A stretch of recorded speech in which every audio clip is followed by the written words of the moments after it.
I saw news reports that I was dead. I'm very much not!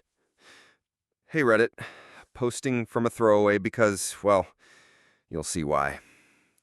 What I'm about to share isn't a prank, ARG, or marketing stunt. It's just what happened to me. And I don't know how to explain it. My name is Nolan Graves. I'm 27. No family. Lost my parents when I was 17 in a car accident. No siblings. Grew up in foster care until I aged out and got a job in tech. I work remote now, mostly coding back-end stuff for some SaaS companies you probably never heard of. I rent a quiet little apartment just outside of Ashland, Oregon. I don't really talk to people much, not because I'm antisocial or anything, just because life doesn't give you much room to connect when everything feels temporary. Anyway, I was taking a day off, which never happens, and everything started like any other normal Tuesday. Woke up around 11, made some really average eggs, checked my emails. I had like 13 unread notifications from random apps I barely used. One caught my eye, though. News app. Breaking. Body of missing man, Nolan Graves, found near Ashland.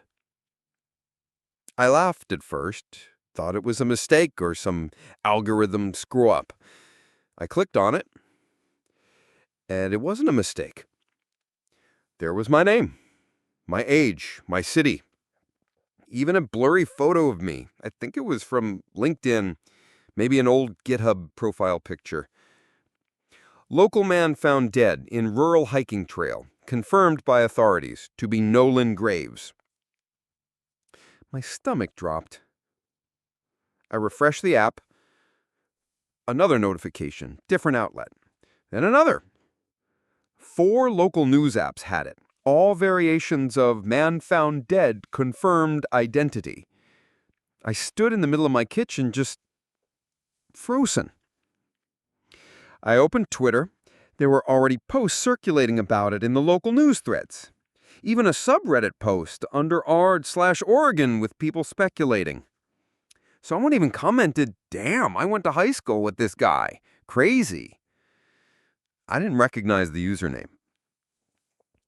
I stared at my reflection in the black screen of the microwave. I touched my face. I was sweating. Cold.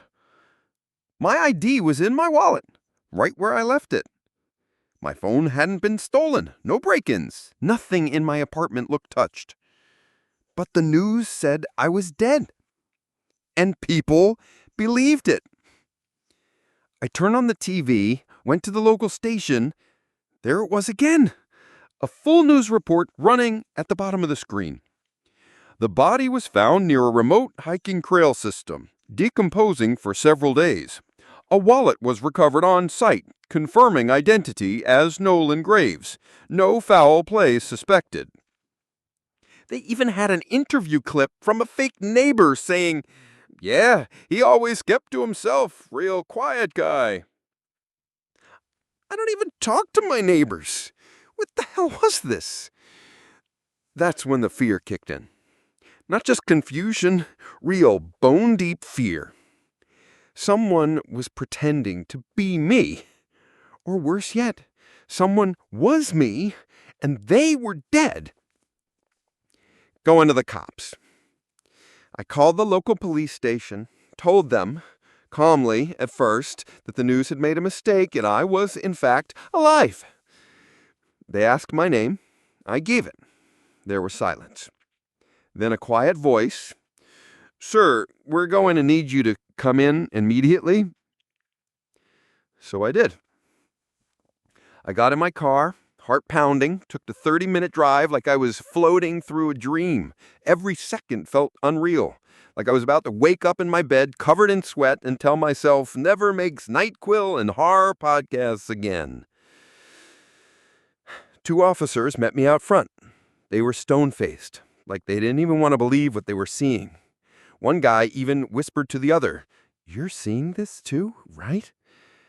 They brought me inside, didn't arrest me or cuff me, but kept their distance like I might explode. A detective came in, sat down, and slid a file across the table. He didn't even ask me to explain. He just opened the folder and said, "You tell me what's going on." Inside were crime scene photos. A body, covered in a white tarp, but the ID in the guy's wallet was mine. The tattoo on his collarbone, a phoenix, small, done when I was 19, was the same. But his face was off, like someone tried to sculpt my face out of clay, but didn't quite get the dimensions right. They asked if I had a twin. I don't. A cousin who looks like me? No. Plastic surgery? No. Recently lost any items like IDs or personal effects? No. They fingerprinted me, took a DNA swab. Eventually, the detective said, "Okay, legally, you're you," which makes this a hell of a situation. They let me go, but I could feel the way they were looking at me like I was either a threat or some kind of accident. As I walked out of the station, the receptionist gave me this look, not scared, but like pitying, like I wasn't supposed to exist anymore. I got in my car, drove home in silence, and sat in my apartment for hours. I refreshed every article. They were still up, still calling me dead, still getting shares and sympathy comments. The police hadn't updated anything yet. And the worst part, not a single person had messaged or called to ask, "Are you okay?" Because there was no one left. No parents, no siblings, no real friends. And I suddenly realized if I had died, no one would have actually known the difference. Hey again. It's been 4 days since I found out I was dead. Last post got more attention than I expected. A few DMs, a lot of, "This sounds like a creepypasta stuff." Fair. I'd probably say the same thing if I wasn't living it. But something weird happened. Something else. And I'm starting to think my death wasn't a mistake. Or at least not just a mistake. Let me back up. After the cops took my fingerprints and ran my DNA, they said they'd follow up. I assumed that meant someone would update the news sites and that this whole thing would be over. But nothing changed. News reports stayed online. Some of them were even updated with more fake details. Family and friends of Nolan Graves are devastated by the sudden loss. Funeral to be held privately. I have no family, no friends close enough to be quoted. But it got worse. I went to a coffee shop downtown where I sometimes worked, just to get out of the apartment. The barista I used to joke with, Sam, froze when he saw me. "Dude, you..." He leaned across the counter, whispering, "I thought you were dead." I gave a half smile. "Yeah, me too." But then he stepped back and looked afraid. "You shouldn't be here," he mumbled. "They came asking." "Who?" I asked. He shook his head. "Some guys in suits. They came in a day after the story broke, had your picture, said they were looking for your laptop and personal items, said it was for the investigation." I froze. I hadn't told anyone about my laptop or where I worked or even that I wasn't dead. Cops didn't even mention my stuff being collected. So who were they? I drove straight home. My hands were shaking the entire ride. I parked a block away and walked around the back alley to my apartment, just in case. That's when I saw it. My door. Open. Just a crack. I don't keep anything valuable at home. Just the usual. Clothes, gear, a couple backup hard drives. But my place was trashed, like someone had been looking for something specific. Drawers open. Couch cushions whipped. My desktop tower was gone. But my backup drive was still under the floorboard, right where I had duct taped it. They weren't just robbing me. They were removing me. I packed a go bag. Old habit. From foster homes, couch hopping days, you learn to stay mobile. I took only what mattered: my backup drive, my passport, some cash, and my phone. Then I left. I didn't want to use my usual Uber account, so I bought a burner phone at a 24-hour gas station and called for a ride to a motel 40 miles out near Medford. Driver shows up. Young guy, seemed cool, quiet. We're halfway there. It's dark, no traffic, and he suddenly says, "You look like that guy from the news." I tensed up. "Yeah, I've been getting that a lot." He doesn't laugh, just keeps driving. Then he says, "You know they're looking for you, right? Not just cops, real people, people who don't care about court or proof."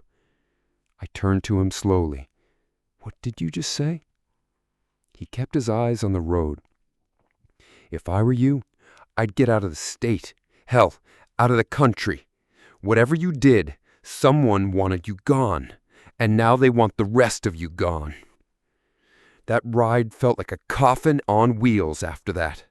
He dropped me at the motel and left without another word.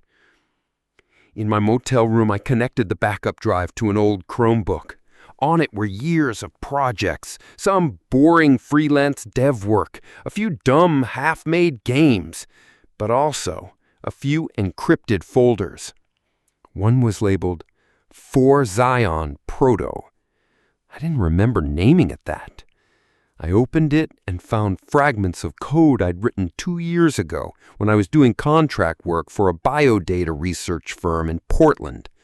It was boring at the time, something about behavioral pattern prediction through phone metadata and smart home integrations. But now, looking at the code, my code, it was modified, heavily. It looked like someone had built a predictive model for human behavior simulation. Not just tracking movements, simulating choices, reactions, thoughts. And suddenly, a terrifying thought hit me. What if the person they found wasn't a body double? What if it wasn't a clone or anything that crude? What if it was a replica, a behavioral copy of me? What if I built something that could map a person's behavior so precisely that they used it to replace me? My motel room phone rang at 2:12 a.m. No caller ID. I didn't answer, but a text popped up seconds later on the burner phone. "You shouldn't be here." Then a second one. "Nolan Graves is dead. Stay dead." I left that night.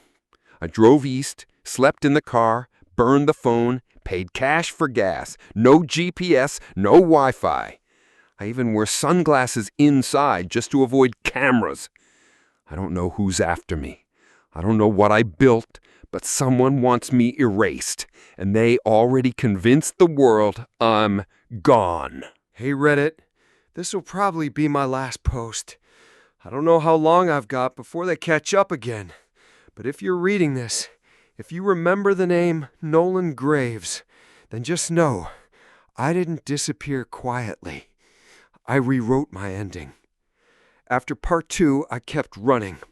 I changed my look, shaved my head, new glasses, secondhand clothes from rural thrift stores, burned every card, moved state to state, leaving no trail.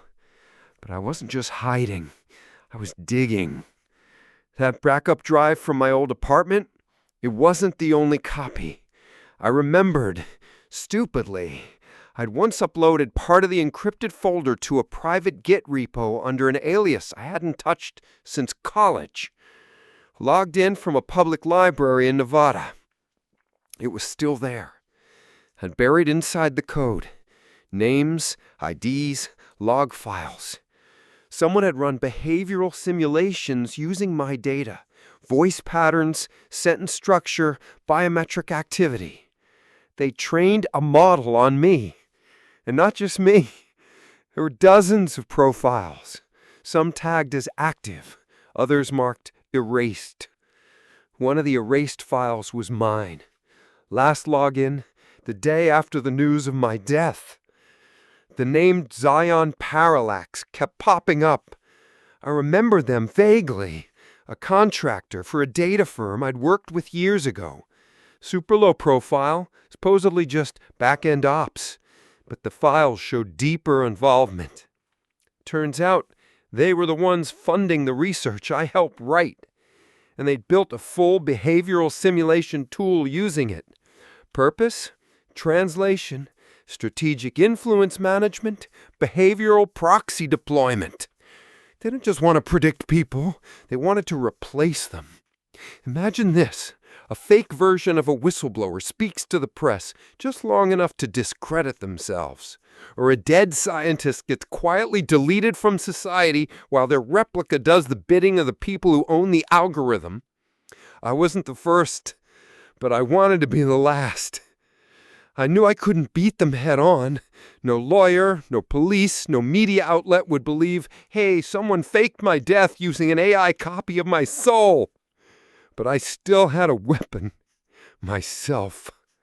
The real Nolan Graves. So I made a new account on a hacker forum I once modded years ago. Posted proof, logs, screenshots, names, get history. I made it public and scheduled a dump to Reddit, Twitter, Mastodon, and 4chan at the same time. And I did something dumb. I called the number that sent me the text back in part 2. The voice that answered wasn't robotic. It was calm, male, almost polite. You're making noise, Nolan. You already had your exit. Why keep pushing? I told him the truth, because I'm not dead and I don't want to be. He sighed. You'll regret this. I laughed. You already do. Then I hung up. 5 minutes later, the motel Wi-Fi shut off, then the power. I grabbed the burner laptop and ran into the desert, but it was already too late. The upload had completed. The next morning, Zion Parallax's site went down. The parent company denied involvement, but news outlets started picking up threads. Former employees came forward. A senator tweeted about digital identity terrorism. And me? I watched it unfold from a bus stop outside Albuquerque.